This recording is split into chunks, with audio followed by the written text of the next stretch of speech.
everybody, and thank you, Ron, for putting this webinar together, and Claire Alford from Highland Fleet. My name is Joe Montori from Sustainable Putnam.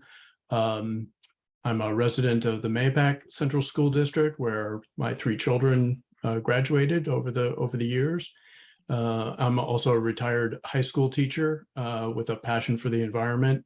And since I retired a couple of years ago, I've been working with Sustainable Putnam, just to, try to develop the sustainability and resilience of our local communities. And when New York State decided that, we should, in an effort to become more sustainable and climate resilient, that we should start transitioning to electric school buses, I began to look into it with the idea that I could help our local school districts learn what they need to.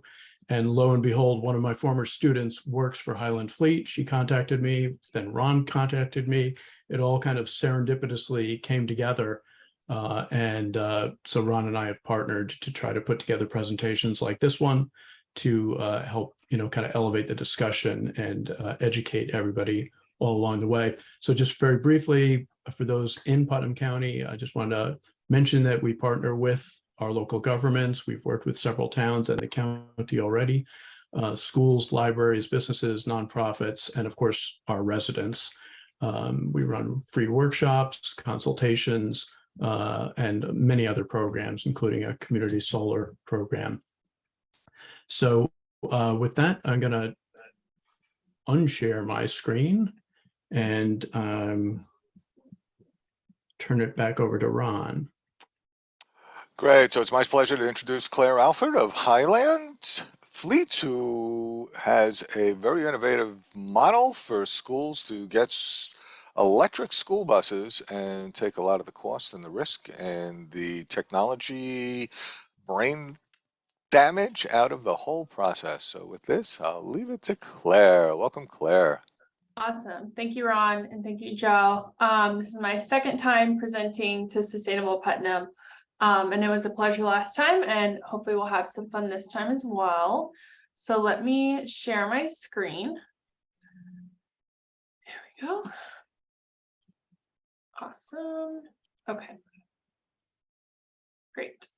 All right. Good to go? Good to go. Perfect. Okay. So before I dive into this, a little bit about myself. My name is Claire Alford. Like Ron said, I work at Highland Electric Fleets. I work on the market development team, and I'm based in Washington, D.C. and cover the Mid-Atlantic region. So D.C., Maryland, Virginia, New York, and I'm originally from Texas, so they put me on Texas as well. So Mid-Atlantic plus Texas. And in my day-to-day role, I focus all on electric school bus education.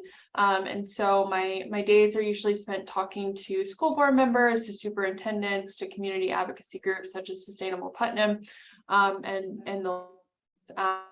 Another piece of my job is policy tracking and engagement at all the state levels and also the federal level. So, and before I was at Highland, I was at Advanced Energy Economy, which is a national business nonprofit for advanced technologies, and I was doing all transportation electrification policy work. So I've got a policy wonky sort of background. First, I will give a little bit of background on Highland, and then I'm going to go into Highland's model, how we work with school districts, what Highland's all about. I'm going to highlight a couple of our projects, a really big one and a small one, just to kind of show the breadth of the work that we do. And then I'm going to end with some stuff that is specific to policy updates that have happened in New York State specifically, and then also what's going on at the federal level at the EPA with the Clean School Bus Program, because both of those are pretty relevant right now to the electric school bus market as a whole. So a little about Highland.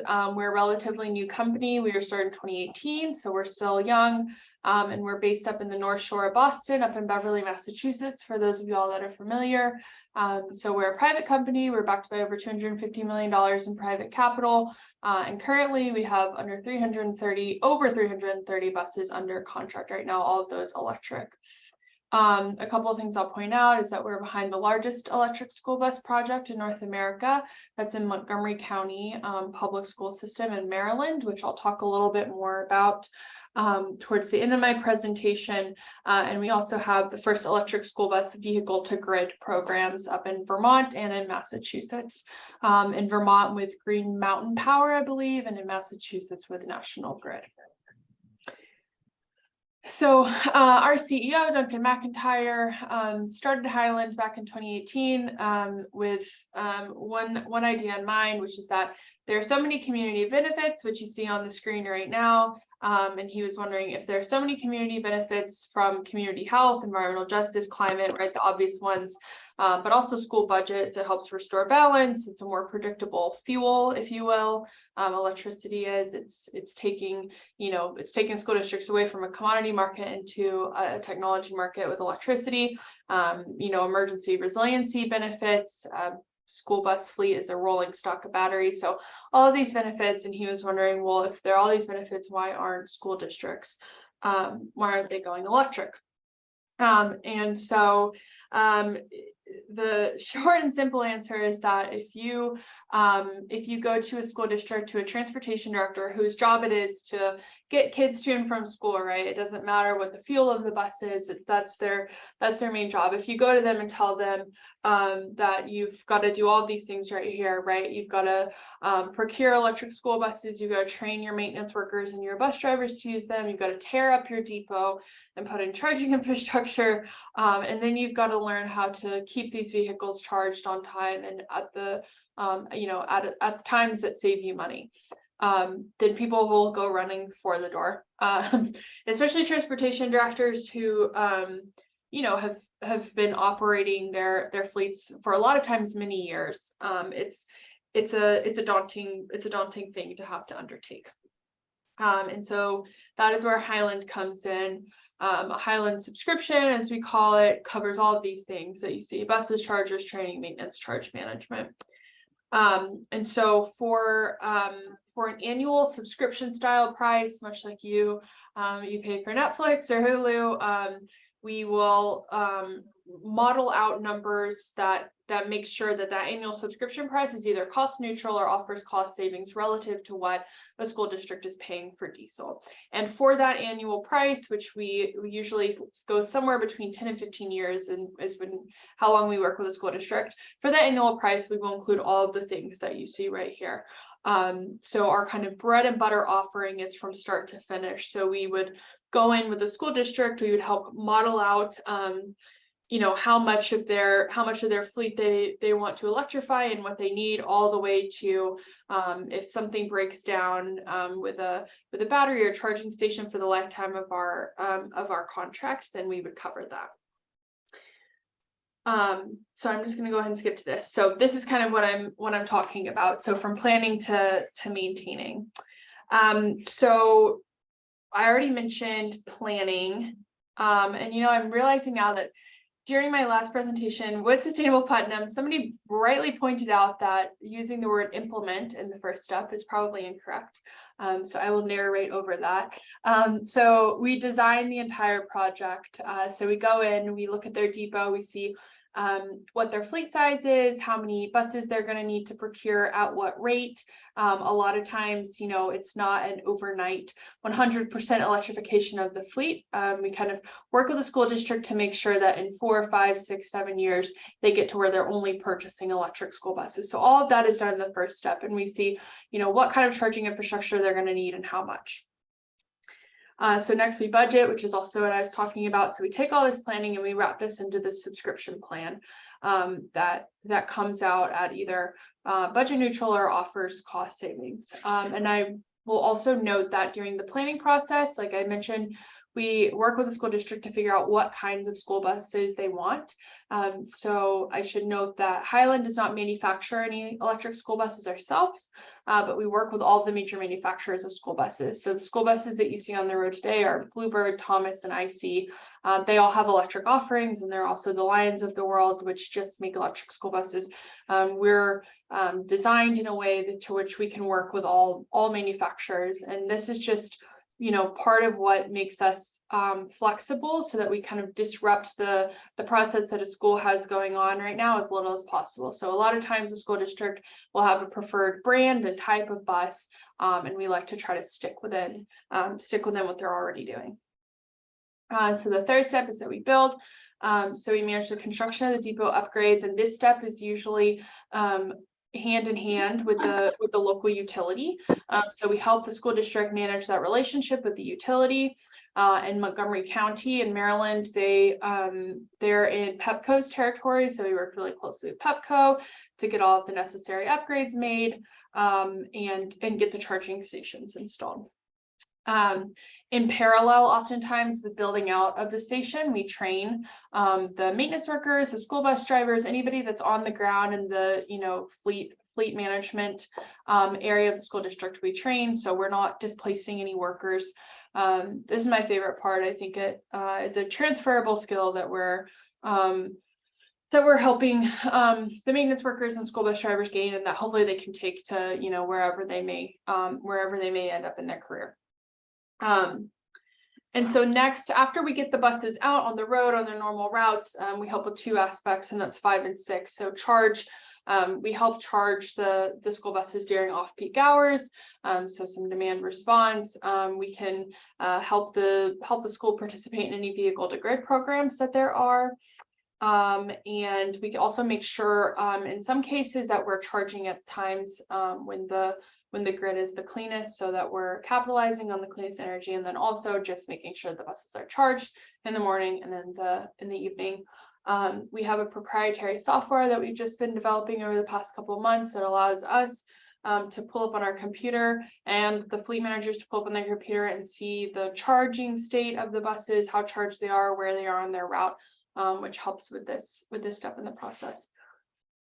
And then the 6th is maintain. So like I said, if anything happens with the battery, with the charging station over the lifetime of our contract, we would cover that cost.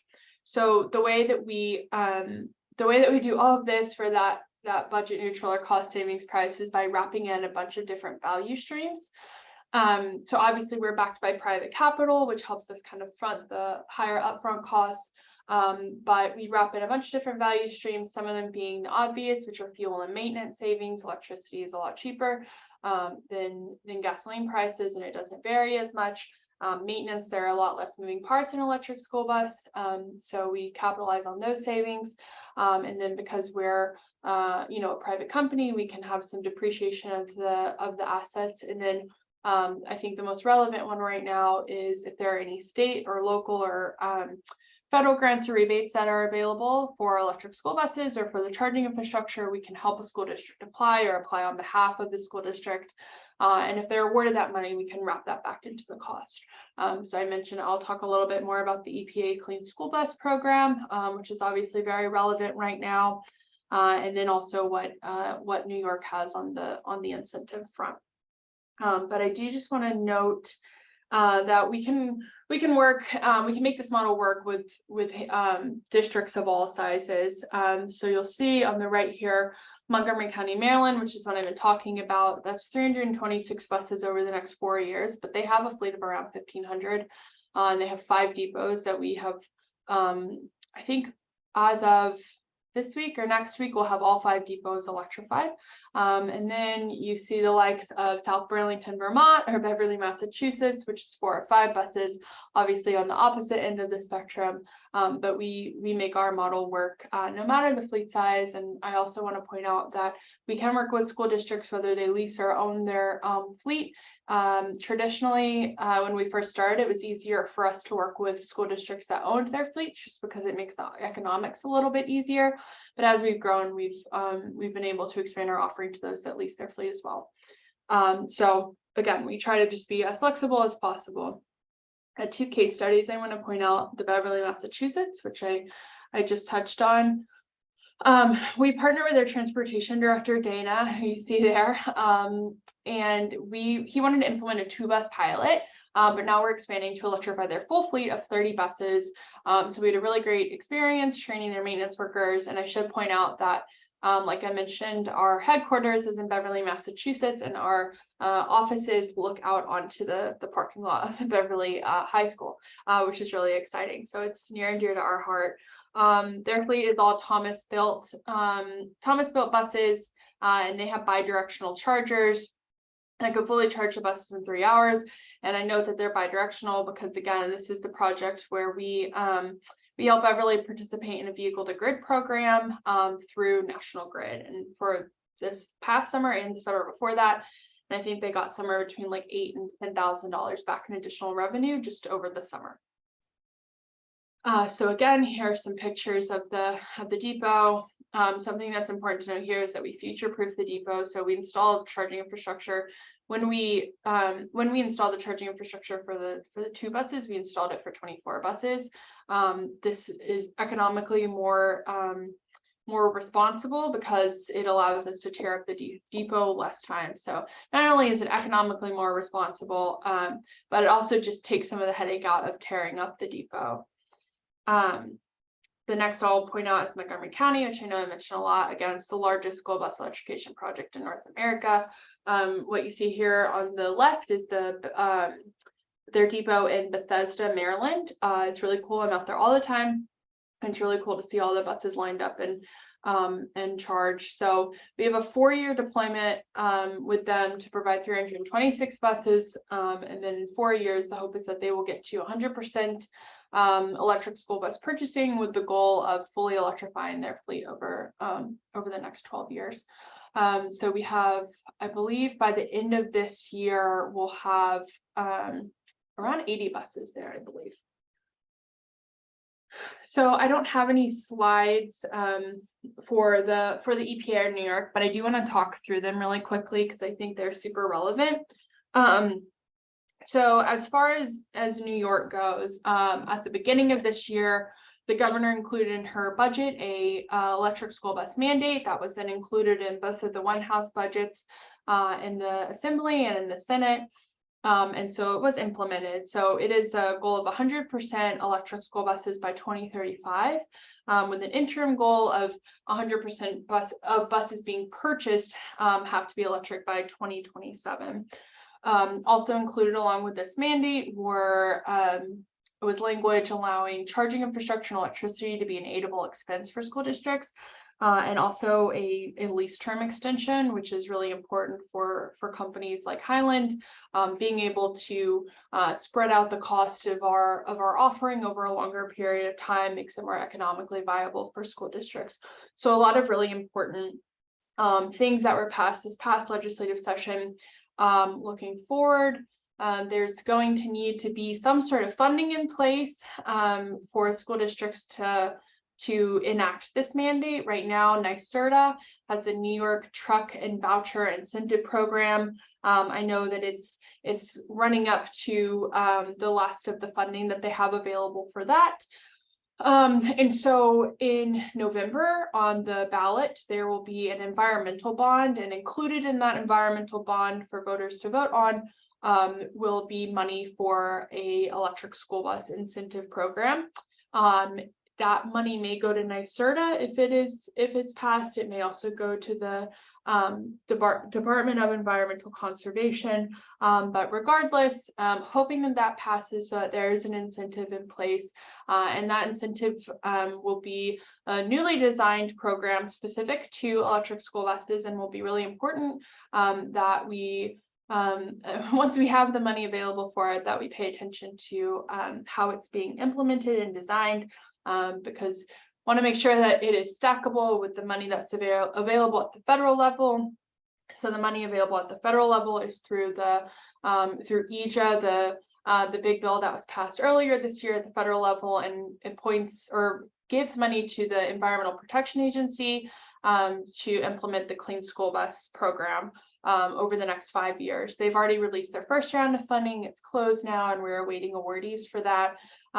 In this interim period, President Biden has announced that he wants to double the amount of money available to that program just because it was so oversubscribed, which is awesome. And so now we're waiting to see who the awardees are of the first round and how they will design and implement the second round of funding. But it's just really important that any state programs that are being designed and implemented right now are made to be stackable with the federal money. And that's going to be especially relevant to the disadvantaged communities, school districts, and within disadvantaged communities, because it just helps close that delta. I also wanted to touch on, I know Joanne, you had mentioned that National Grid has a fleet assessment program. All of the investor-owned utilities in New York have a version of that. So definitely something that you can suggest your school district to take advantage of. That is through the Make Ready program, through the commission. They are actually at their midpoint review right now for that program. And I know Highland, along with other parties, have urged them to expand the offerings for medium and heavy duty vehicles with a specific focus on clean school buses or electric school buses, given all of the policy changes that have happened at the New York State level. So with that, I know it was a lot, but I'm happy to answer any questions about New York, about the stuff going on at the federal level, about Highland, or just about electric school buses generally. So thank you all. Wow, you really flew through that. Thank you very much, Claire. So we do have a couple questions. Just a reminder first, folks, if you'd like a copy of the slides and a copy of the recording that we're doing, please put your email into the chat box, because we had various ways that we were publicizing this, and we're not totally sure of where you came from or what your email might be. So if you'd like a copy of the slides or the recording, please just enter your email into the chat function. Thank you very much. Okay, so Claire, let's see, we got a couple questions. First, what is the range in miles of a full-size electric school bus? About. Yep. So the range right now is that they can go around between 100 and 150 miles on a full charge. The depot manager in Montgomery County at Bethesda has his electric buses doing their full morning, afternoon, and I can't remember what it is, like after school activity routes on one full charge. But I will say that battery capacity and the mileage that they're able to go is growing at around 6-7% each year up until 2030. So rapidly improving. Excellent, thank you. And on the average, about how many miles does an average school go? Obviously, it varies a lot, but how many miles does an average bus go? Yeah, that's a good question. I don't have the answer to that off the top of my head. I think it varies really dramatically. I will say that in most school districts, metropolitan school districts, suburban school districts, electric school buses can pretty much service most of their routes. It does get trickier when you look at rural school districts. There are a lot of things that you can do for that. And also, like I said, the technology is rapidly improving. But for rural school districts, I think it's more of something to consider. And on that note, I'll also just say that they're usually this 10 to 12-year assets. The buses themselves are the electric school buses, going up to 15 years. But this depends on if it's a state that puts salt on the road. So in New York, I know there's some pretty heavy winters, so the asset might not last as long, but that would be the same with a diesel bus. Okay. And someone asked, about what is can you give a typical prescription cost, or is that like something that really needs to be custom? Yeah, that's custom, but like I said, the point in the presentation where I spoke about all the different value streams, some of those are pretty fixed, right? So fuel savings, maintenance savings, the fact that Highland as a private company can depreciate the asset, but a lot of times it depends on the state and the local rebates and incentives that are available. Some states are just a lot friendlier to these technologies than others. New York being one of them, especially if this mandate gets funded in November. All right. What is the approximate time from the decision to purchase to delivery of the electric buses right now, given all the growing demand? Yeah, so it's about 12 months, I would say. Especially we're warning schools right now, especially with the announcements of the first round of EPA funding coming out in about a week now. On the 19th is when we're expecting that. Once that hits, there's going to be a very big overload of school districts that are placing their orders. And so that on top of, the already supply chain demands about a year. Highland has already reserved manufacturing slots with the major manufacturers, with Thomas and with Bluebird, and I believe with IC as well, so that our customers are able to hopefully get those a little bit sooner, but it's still around a year. Okay, and can you talk about how the subscription program works? How long is it for? I think it's 12 years is the longest in New York, right? What does the subscription price depend on? And what happens after the subscription is over? Who owns the buses? So in New York, like I mentioned, one of the big things that was included in the governor's budget, and that was ultimately passed, was a lease term extension or allowable lease term extension for school districts going with electric school buses. So previously it was 5 years.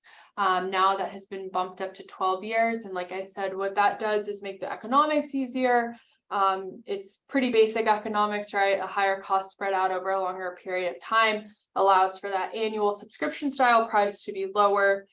And for the lifetime of our contract, which in New York would be up to 12 years, the lifetime of our contract, we would recommend that we own the bus. But there are school districts that we work with in some localities in some states that they have to own the bus. And so, like I said, we can work with them to get a subscription price that's cost neutral with them owning the bus during the lifetime of our contract as well. That's just another economics thing. Us owning the bus during the lifetime of our contract helps with the economics of it all. So like I mentioned, when we first started, we would really only focus on school districts that owned their buses. But now we can work with all school districts, and that's really important, especially in New York, right, where we see about a 50-50 split of school districts that lease their buses and own their own fleet. And so even if I guess two more things I'll note. So even if we own the school bus over the lifetime of our contract, just getting down to the nuts and bolts of it, we create a separate LLC so that if anything were to happen to Highland, we were to go under the district wouldn't have their buses taken away from them overnight. They would still have the buses even if something happened with Highland. And then after the end of our contract, we can work with the school district to transfer ownership of the assets. So.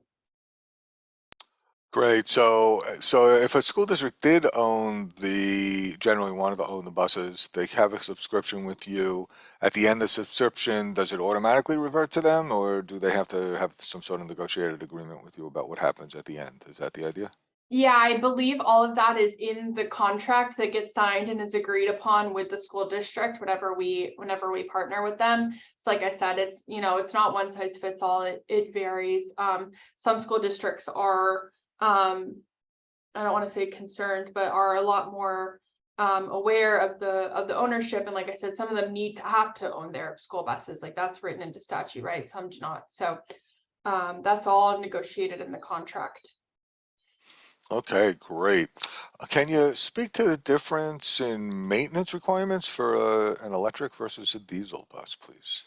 Yeah, not in the nitty-gritty, because those are my other colleagues that are out there at the depots all the time working with the maintenance workers.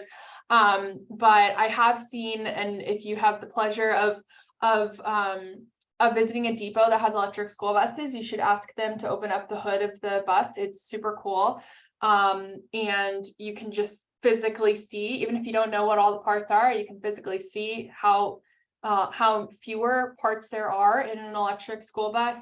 And that goes for, light duty electric vehicle or light duty vehicles as well, right? Like your your diesel car that you drive now versus a Prius is, again, you open up the hood, and there's going to be a lot less. So I think another thing to note on that is that the school bus can idle without draining the battery at all, which is really fun. And also the school bus can be air conditioned and can be on and make virtually no noise, which I think is also really fun. I was recently at the Montgomery County Back to School Fair, and we had an electric school bus there. We had the hood opened, we had it running, we had it fully AC'd, and I was sitting right next to it and did not hear it the entire time, which was really cool. Ron, if I could jump in for a second, and Claire, Please. I asked that question because I've owned an electric vehicle, several different electric vehicles over the last 5 years, and the maintenance has been nil, except for wiper blades and new tires, windshield washer fluid. That's really all I've had to do, not even brakes, because of the regenerative braking on electric vehicles, which puts power back into the battery as you slow down. So I just wanted to emphasize that, because that's another savings point when transitioning. And I know, school districts are rightfully concerned about the expense of transitioning to electric buses, but that's another area of savings that I wanted to kind of highlight. Yeah, I think that's, oh, sorry, I was just gonna say, I think that's so true, Joe. And I think like wiper fluid, wiper blades, whatever, right? Like those are already things that those are already things that school districts budget for, right? Because those would happen on a diesel bus as well. So really they've already got the budget for that, plus the budget for all these other parts that are not in these electric buses. Right. And that's where they can, it makes up for, it may take 2-3 years, but it makes up for the higher upfront cost. Exactly. Great. So what happens to the school district's current fleet? Do you take it to satisfy the scrappage requirements, or what happens? Yeah, so that's, so two parts to that.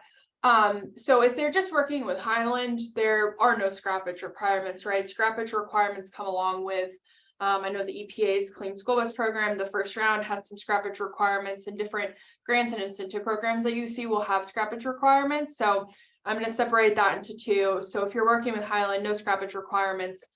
Essentially, we wouldn't scrap any diesel buses that have useful life left on them.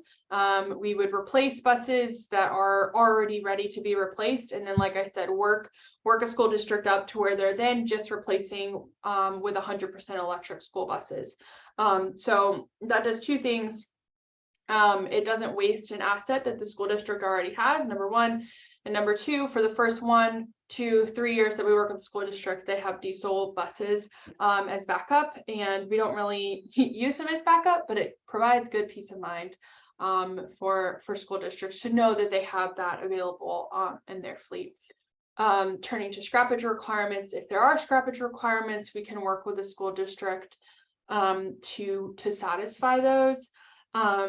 In the EPA's last round of funding, there were scrappage requirements that required a school district to scrap vehicles that they already owned. And we've provided feedback to the EPA that those aren't the most flexible scrappage requirements to have. We actually saw this specifically in New York. Where that plays out is with school districts that don't own their own fleet. And so they don't own a vehicle to scrap themselves. And so we were able to work with school districts to be creative in satisfying that requirement. But it's generally something in program design that we would kind of caution against, or maybe if there are scrappage requirements, because, I understand the need for those. You want to make sure that the districts aren't, pawning those buses off to somebody else or using them, because then it kind of cancels out the good that the program is doing, but making sure that the scrappage requirements are flexible.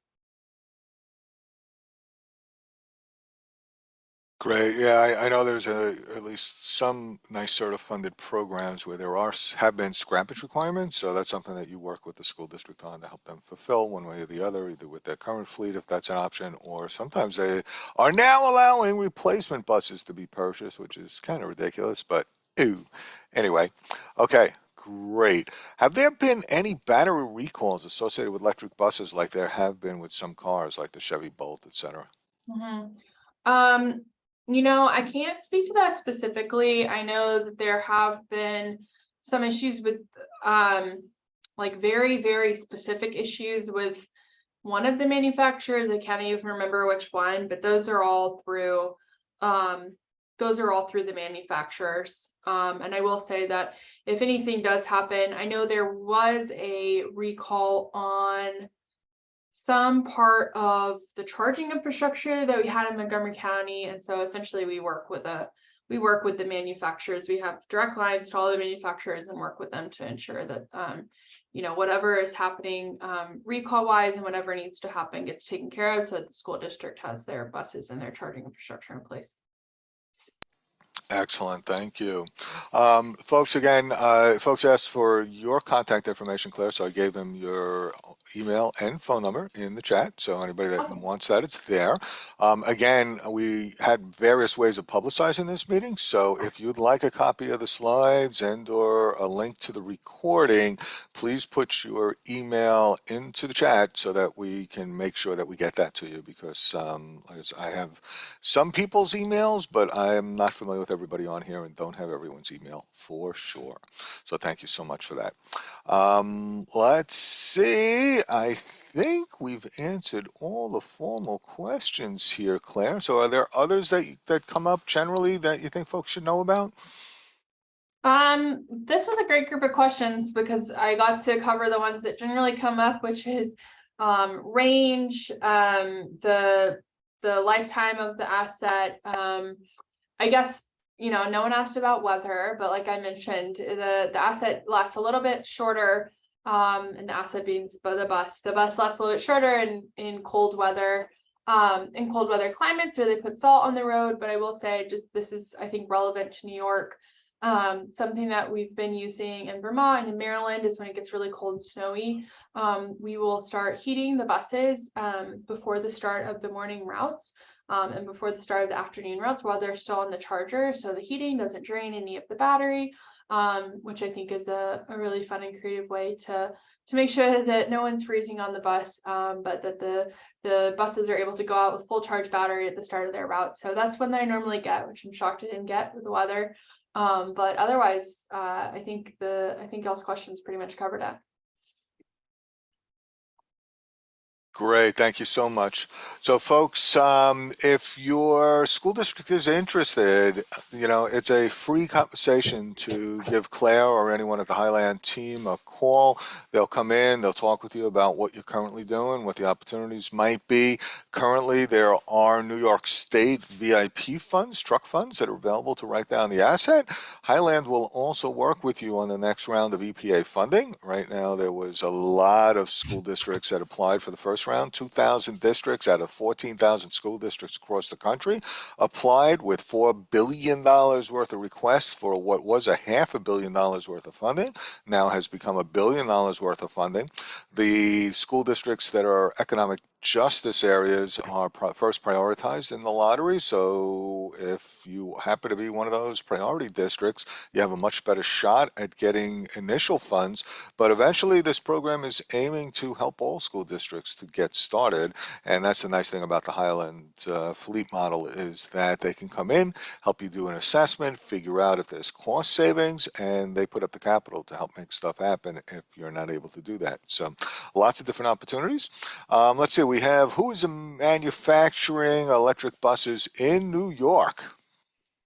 I believe right now, I don't know if there are any manufacturers in New York. I believe that Lion Electric has some sort of like experiential center there, and I don't know if that means they will plan to open anything there, but I do know that's something that's really exciting. Actually, I should back up and say two things. First, I would not be surprised if the governor, who has pursued a lot of transportation electrification policies in addition to the school bus, the clean school bus mandate, urges or provides incentives for manufacturers to locate in New York State. And second, I think something really exciting about New York State is the uptick in battery manufacturing. That's a really key part of the buses, obviously. That is their engine. And so I think that's something to look for. You know, I see Thomas Bluebird, while they manufacture the buses themselves, some of them get their batteries from elsewhere. And so I think it's super exciting to look for all the battery manufacturing updates from New York State. Excellent. I almost missed one of the questions about do you just provide the large buses or do you also do minibuses and vans? So Highland is set up to provide fleet vehicles. So generally fleet vehicles outside of school buses are called like white fleet vehicles, and white fleet vehicles include light duty vans, the likes. So right now our bread and butter and what we're trying to get really good is electric school buses, but we are set up to be to have those conversations. And then separately from that, the type A buses, which are the shorter buses, we can provide. We're actually contracted to provide those to Montgomery County, I think in year 3 or 4 of our contract with them. One thing I will note about type A buses is that the technology is a little bit behind where the technology of the type C and D buses are. Those are the traditional size school buses that you see, the flat front ones and the ones with the front that pops out. The technology with those is a lot further along than the type A buses. So just something to note. But I know there are a lot of fleets. I know in Washington, D.C., where I am, the entire school bus fleet is type A buses. So the market demand is there, and would not be surprised if that demand is met soon. Wonderful. And you mentioned it before, but just to reiterate, whether your school district owns its own fleet or contracts, either way, that's a possibility to work with Highland and have them help provide your electric buses with no capital outlay on your part. So, correct. Cool. Great. Well, I think that's it. We got through everything very quickly, sharp to the point. Thank you so much, Claire. Joe, you want to close it out? Sure. Thanks everybody for being here and joining us. And thank you, Claire, so much for all the information. And Ron, thanks so much for sponsoring this and hosting it for us. You know, maybe I'll just throw my email address in the chat too, in case anybody wants to contact me. There it is. I'll take a copy of the slides while we're at it. Yeah, we'll send a copy of the slides to you, Joe, and to everybody else that's that puts his last chance, put your email into the chat function if you want a copy of the slides and a link to the recording, which will be available in about a few days. So. And with that, thank you all very, very much. It's a pleasure. Thank you, Joe and Sustainable Putnam, for hosting it. Thank you, Claire, for coming on and sharing all that great information and wisdom. And thank you all for coming. Have a wonderful day, and we'll talk to you soon. And I'll put my email in as well in case anybody wants to reach me. Yeah. Thank you, everyone. It's been a pleasure, and we'll talk to you soon.